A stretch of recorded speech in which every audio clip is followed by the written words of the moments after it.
Welcome to the Brockport SOAR Mentoring Program.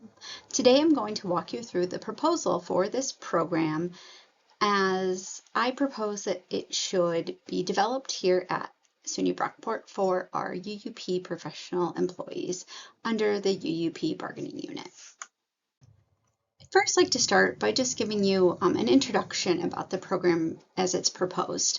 We'll start with the purpose statement. So the purpose of this program reads that the SUNY Brockport SOAR Mentoring Program fosters professional growth and development for professional staff across campus by facilitating networkings, trainings, and educational opportunities. The SOAR program enables professional employees to expand their skills and better contribute to achieving Brockport's strategic goals. Through the mentorship and guidance, the program empowers professional staff to apply their strengths in impactful ways that enhance the workplace environment for colleagues, faculty, and students alike. The SOAR Mentoring Program initiative assists newly hired professional staff through onboarding and probationary period leading up to permanent appointment. SOAR connects entering employees with more experienced peers who can offer insight and support during the crucial career transition. By providing this person-to-person backing, SOAR aims to bolster new professional staff's members' confidence, competence, and connection to campus, thereby improving retention rates and campus engagement. With a focus on harnessing individual talents and interpersonal support, the SOAR program demonstrates Brockport's commitment to developing an inclusive collegial community where every employee can thrive professionally and make meaningful contributions over the long term. The emphasis on mentorship and professional growth work to alleviate both institutional performance and personal fulfillment. So to outline the purpose of the program, we know that 72% of mentees that have a mentor stay in their current role or stay at the institution or place of employment. So a purpose of this program is to work on the low retention of our professional staff here at SUNY Brockport. We want to work to get them to permanent appointment. Most of our professional staff are leaving within the first 1 to 2 years. So permanent appointment, I'm going to talk about the definition of that as defined in our UUP professional guide, which is part of the Board of Trustees policy. And that defines permanent appointment as an appointment of professional employee and a professional title which is eligible for permanent appointment, which shall continue until change in such title, resignation, retirement, or termination. Who is the program serving? Well, the program is serving professional staff under the UUP bargaining unit. Again, a professional is anyone employed in a position or in our negotiating unit other than a position of academic or qualified academic rank. There are more than 300 approved state payroll titles and dozens of local titles assigned to professional positions in UUP, not all of which are on every campus, including our own. Who will be mentors and who will be mentees? Well, professional staff who are proven leaders on our campus who currently hold permanent appointment will act as our mentors. Our mentees will be newly hired professional staff. Explaining why we want the mentoring program or what we want this program to accomplish. And it's the hopes of the SOAR mentoring program to help increase the retention of newly hired staff by 30% after the first year of employment and 60% after their second year of employment. And what's the value of the mentoring program? What value are we bringing to the stakeholders? Well, I'm going to break this down by category. For employees or the mentees, career development, mentoring relationships provide mentees with guidance, advice, and support for advancing their careers, exploring new opportunities, and setting professional goals. There's skill enhancement, so mentors can share their knowledge, expertise, and experiences, helping mentees develop new skills, improve existing ones, and stay up to date with new industry trends. Increase confidence. Regular interaction with more experienced mentor can boost mentees' confidence, self-esteem, and decision-making abilities. And then there's networking opportunities. Mentors often introduce mentees to professional networks, expanding their connection with potential opportunities. For the mentors, who are also employees, there's leadership development. Mentoring others helps mentors enhance their leadership skills, such as communication, coaching, and problem-solving abilities. Personal satisfaction. Mentors often derive a sense of fulfillment from sharing their knowledge and experiences and contributing to the growth of others.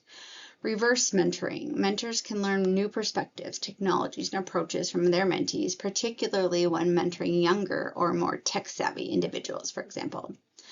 And for the organization, those stakeholders in HR, our administration, etc. So talent retention. I talked earlier about the retention rate being really low among our professional staff on our campus, and the value that mentoring programs bring to that retention. So for retention, mentoring programs can increase employment engagement, job satisfaction, loyalty, and leading to higher retention rates and reduced turnover cost. Knowledge transfer. Mentoring facilitates the transfer of institutional knowledge, best practices, the organization's culture from experienced employees to newer or younger ones, ensuring continuity and preserving organizational memory. Succession planning. Mentoring programs can help identify and develop potential leaders within the organization, supporting succession planning efforts. Improved performance. Mentored employees tend to be more productive, motivated, and committed to their work, leading to a better overall organizational performance. And diversity inclusion. Mentoring can support diversity and inclusion initiatives by providing underrepresented groups with access to role models, guidance, and support. By investing in a well-structured mentoring program, organizations can cultivate a culture of continuous learning, knowledge sharing, and personal and professional growth, benefiting employees at all levels, ultimately enhancing the overall organizational success. So types of mentoring that will occur. There will be group mentoring time where mentors and mentees will workshop together on important topics such as crucial conversations, deliberative dialogue, strengths quest, DISC, performance program and evaluations, the performance program reviews, salary increases, and other UUP topics. There will be a one-on-one mentoring where mentees will use this time to gain better understanding and practice of the topics discussed in the large group, and they will also use this time for reflection, networking, and to find that friend. Time-bound information for the program. The formal program will last the first 2 years of the mentee's service, with hope and encouragement that the mentor-mentee relationship will continue. There will be bi-weekly meetings for the mentor and mentee where they are meeting one-on-one. And then there will be monthly meetings for the large group for training. Our program objectives. We have 3 objectives we've identified at this point. The first is to provide opportunities for networking, community development, professional development for our new professional staff. The second is to provide support and assistance for professional staff through, to encourage that retention to get them to a permanent appointment process and to really understand that permanent appointment process. And the third is to develop a new professional staff into mentors for future new staff. And the mentoring cycle overview. For the program schedule, again, it's going to last 2 years. This is the time for employees being hired, from the time they're hired until they receive their second evaluation. A new class will begin quarterly in conjunction with the NEST, or the New Employee Staff Training, that is hosted by HR. The mentoring circles will meet monthly each semester in fall and spring. Topics will be covered, again, crucial conversations, performance programs, evaluations, contract rights, negotiation tips, on-call recall, salary enhancement programs, deliberative dialogues, strengths quest, and then the one-on-one mentoring will happen bi-weekly. This schedule was chosen to accommodate the academic calendar, as summer months are often when professionals and staff take vacation or are busy with orientation activities. Also on our campus, our professional staff are either contracted 9, 10, or 12 months, so sticking to the academic year ensures that all of those professional staff are on campus. The launch day, each employee will be given a UUP professional employee guide and a hard copy of their union contract. They will be given the SOAR program guide that includes information as follows in a minute, and a list of all the resources that they need. Additionally, mentees will get some SOAR swag that will be sponsored by UUP and SELP. So in that information guide that's handed out will be a welcome and support letters from key leaders such as UUP, HR, and SELP. Current schedule for mentees taking place over the academic year. We will try really hard to schedule that out for 2 years at a time, so that they have that calendar ready to go. Mentor-mentee expectations will be listed, a list of pre-planned topics by session for each of those large group meetings, including a short description, the link to the UUP contract, so they have a virtual copy as well, the mentor-mentee evaluation forms, mentor-mentee networking, community building, campus union information. The campus has Beak, and the union also has their social time, so including all of those social meeting schedules as well. Fast facts will be included, and then some future additions we might consider after completion of the first semester of the program would be prior SOAR feedback, like snippets from their evaluations, and then the program page on CELT, a link to the program page on the HR CELT and UUP websites. And thinking about key stakeholders, our team would be consist of the three of us. So first there's myself, Brittany Profit-Rheinwald. I'm the UUP Vice President for Professional Employees on campus. We also have Kate Ladone, who is our CELT Director, and we are also in the process of hiring a CELT Assistant Director who will also be a part of our team. Additional stakeholders would be our HR team, Tammy Guger, Sue Clace, Christiana Ortiz, and their teams. The UUP team on campus, Susan Orr, our campus president, and Sarah DiDonato, our campus vice president for academics, who can be involved, as we do have some professional staff who work in academic departments.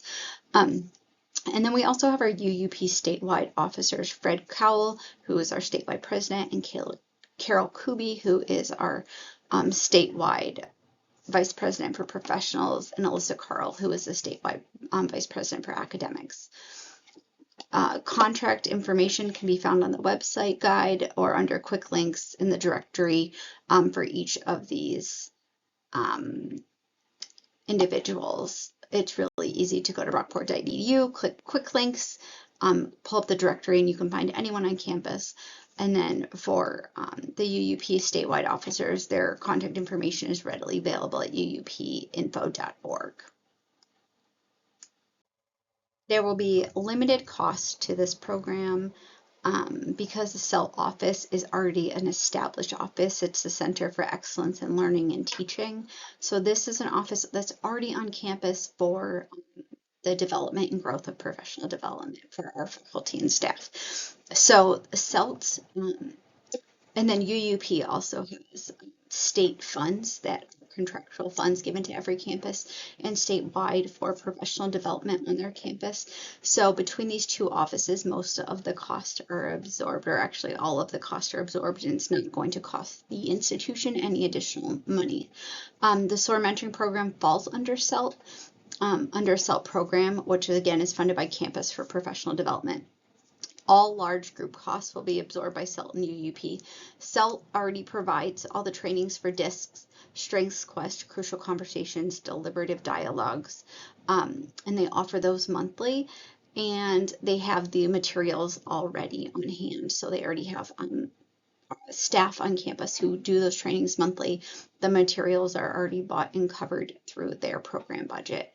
UUP, in conjunction with NYSET, which is the New York State Union for Teachers, will provide presentation materials that are associated with contract-based items such as performance programs, evaluation, negotiation tips, salary increases, the UUP Individual Development Grant, all of those types of trainings.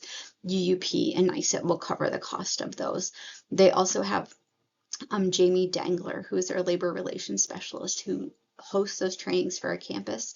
She does those remotely and in person each month. UUP will sponsor lunch at each monthly in-person workshop. So the monthly large group workshop, UUP will sponsor lunch, and CELT will cover the cost of swag items and printing SOAR program handbooks. UUP will provide the hard copies of the professional guides and the contract. For really in detail but look at the budget, you can see the budget sheet as it's attached to my assignment. So looking at the design details, first we have the program structure. Again, this is a group mentoring in the large group where we're doing the training. We'll have a little bit of time at the end to kind of break out for one-on-ones with our mentees, but really that group training is so that we're all there getting the exact information at the exact time for that mentor session. The one-on-one time will take place to accommodate the varying, will take place one-on-one bi-weekly. Both take place again during the academic year to accommodate the varying professional staff schedules, 9, 10, or 12-month employees. The program schedule. So formal mentoring program, again, will last for 2 years. This is from the time the employee is being hired, and they've done that nest training. So really 2 years starts with their nest training until they receive their second evaluation. A new class will begin quarterly in conjunction with the nest training that's hosted by HR.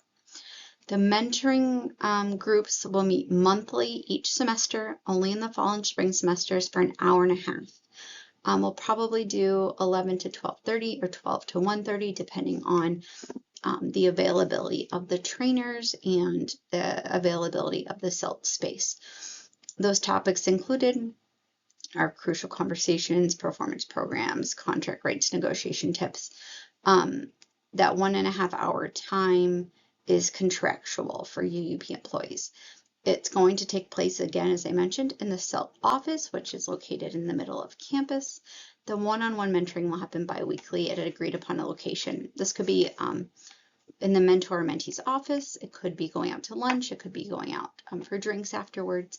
This is really of an informal time to build that informal, make that natural relationship sort of start to happen. And it could be something as like going to one of the shows on campus, so one of the dance performances or one of the theater shows. It could just be getting coffee in Starbucks, really whatever that organic relationship looks like. And then the employee or the mentor-mentees are required to communicate at a minimum bi-weekly. We really encourage weekly communication, even if it's just a text or an email, but that bi-weekly communication is minimal. Looking at program logistics, who's going to be invited to participate in the mentoring program? Well, again, any new professional staff who's newly hired is going to be a mentee. This is going to be mandatory for all new professional staff as a part of their nest training. For mentors, that could be any professional staff who's received permanent appointment and who's perceived as a campus leader. And then eventually we're hoping to look into looking at nominations of potential mentors. To start, we will be using those that are already perceived campus leaders and who already are known for having that really good leadership qualities and traits, and that I would identify as a great potential mentor. And then moving forward, we hope that the mentees, once they get their permanent appointment, will have enough experience and guidance from their mentors to kind of roll into a mentor role themselves. And then how we identify and select potential mentees and mentors, I just explained that. How will the mentees and mentors be matched? So CELT will match the mentors and the mentees across functional units based on interest, beliefs, etc.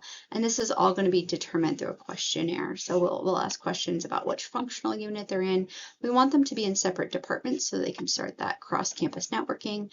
We want them to have similar interests, possibly similar religious beliefs. We want them to have some commonalities while still having some differences in terms of their work. We wouldn't want a mentor to be a supervisor of a mentee.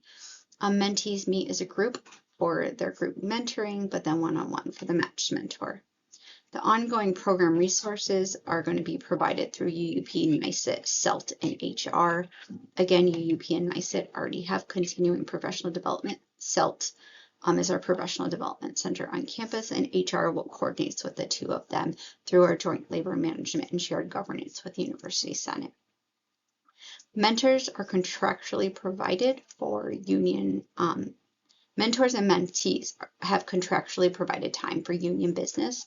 Therefore, they are paid to attend these group and one-on-one mentoring sessions because it would all be considered professional development or service, which is another contractual item that is needed for their permanent appointment.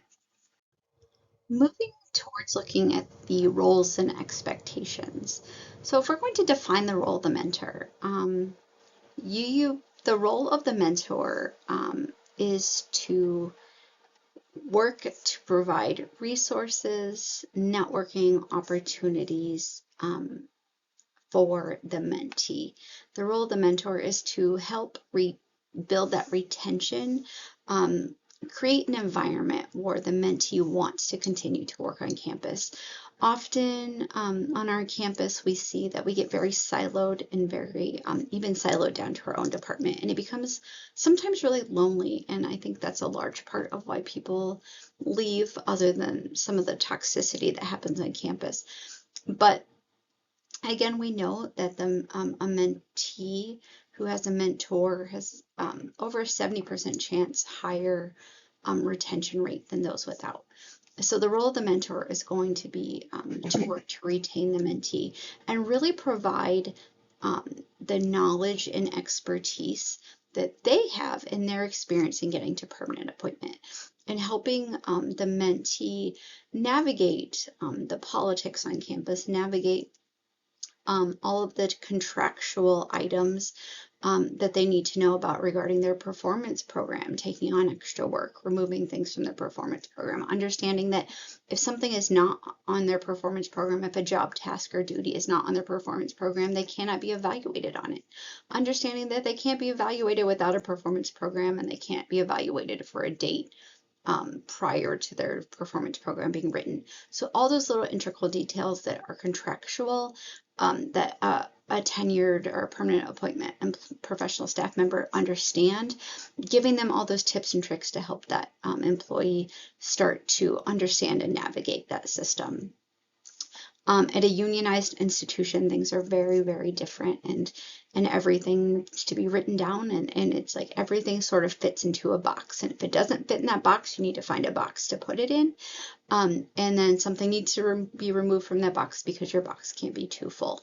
So there's no taking on extra work without it being written in your performance program, and if it's written, then something else needs to come in, because everything is you do in your day is measured in percentages, and you cannot go over 100%, or you're working out of learn time or working off of your contract, and then that turns into getting extra service and extra pay. So essentially, the role of the mentor is to make sure that the mentee is understanding that process and never working outside of their job title or contract description, and if so, they're being compensated for it. So the role of the mentee is to really be a student and to be receptive and engaged in this relationship, to learn everything that they can about their role as an employee on campus, really taking in and absorbing the information about the contract, but also growing as a higher education practitioner and networking, and taking advantage of the relationships that their mentor already has, and meeting those new people, and really taking this time to develop themselves as leaders, so that one day they can be a mentor, but also so that they can be a better employee and practitioner for our university and students. There will be an agreement for the mentor-mentee relationship, and this agreement will cover items such as communication requirements, attendance requirements, expectations on civility, expectations on completion of the program, and all of that will be signed and is in their handbook and will be submitted once they start their program. For the mentoring program expectations, there is expectation that all mentors and mentees attend the program launch, and celebration to close the program. This is where evaluations will be taking place. This is where the agreements will be signed. So their attendance is mandatory and will take place again during the NEST training, which is mandatory already by HR. Communication expectations. Again, I already mentioned that this expectation is at minimum. The mentor and mentee should be communicating bi-weekly.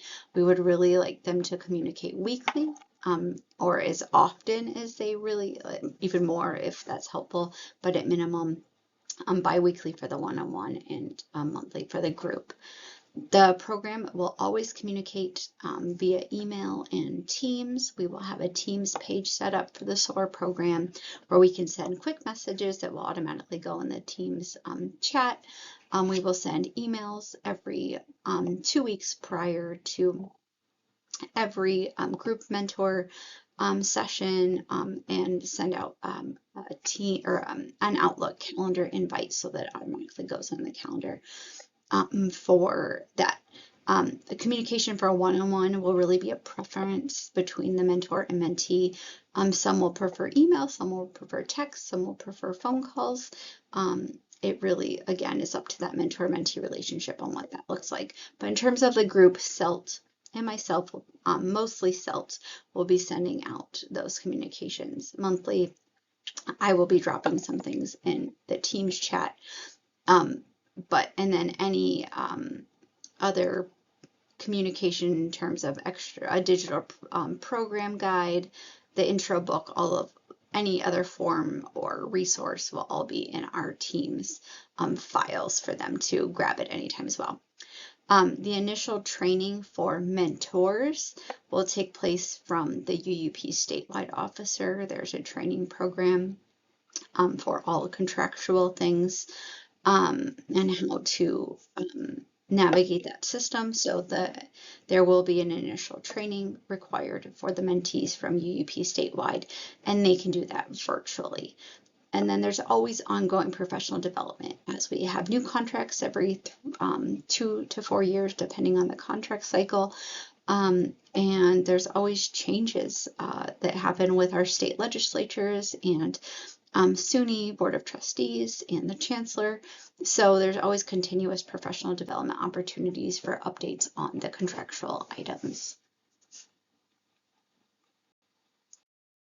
Looking at evaluations, facts, and other information, as well as some helpful links. So first, evaluation. The program's objectives will be measured and the expectations for stakeholder involvement in the evaluation process.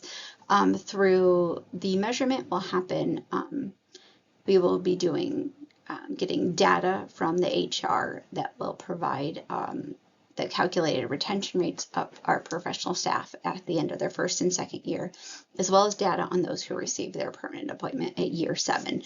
So we'll have the short-term, the end of the program data, and then long-term post-program data, looking at the retention and of those who receive permanent appointment. A professional staff who does not receive permanent appointment at year 7 is terminated. So it's either you get it or you're let go. There's no staying on for longer without that permanent appointment. Our objectives, so all of the objectives fit into that measurement. We will also be doing the evaluations, which will help measure the objectives. And then the expectations for the stakeholders will be to continue to support this program, to increase the retention rate of our professional staff, and continue to provide the resources needed to ensure that the professional staff have all of the opportunities and resources to get to that permanent appointment. Describing how long the organization will use and store our data analysis. So again, we are measuring year 1, year 2, and then year 7. So all the quantitative and qualitative data is stored through our SUNY institutional research. It will be analyzed through our CELT office in order to change the way our program runs. So we'll be looking, kind of reevaluating after year 1 and seeing our retention rates after year 1. We'll reevaluate after year 2. And then long-term, looking at year 7 of the program running and who has reached permanent appointment, and really kind of doing a big evaluation of the retention of our employees who have reached that permanent appointment. And this is going to allow us to produce the higher performing results long term, to getting them to the permanency. So looking at the facts that might arise from the program, what if one question in our fast facts, the first is, what if I'm hired midpoint? What if I'm hired in between a nest? So you're going to go to this happens a lot.